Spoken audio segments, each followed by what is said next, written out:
ቁጥሩን ነበር። አልሐምዱሊላህ አኹይ ጋሊ አልሐምዱሊላህ። ልጅዮ ቁጥሩን ለምን ነበር አልሰማሁሽም?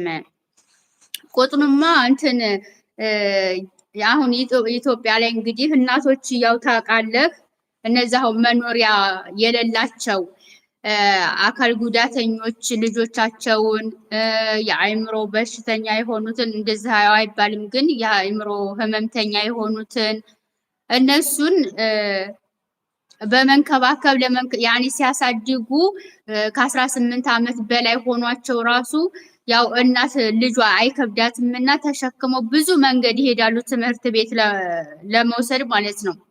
ያንን ነገር ለመቀረፍ ለእናቶችና ለልጆች እንደዚህ ላሉት ማለት ነው የኢትዮጵያ ሕዝብ ተረባርቦ ገንብቶላቸው በቅርበት ሆነው ልጆቻቸውን እንዲንከባከቡ የሚል ቻሌንጅ አመጣ።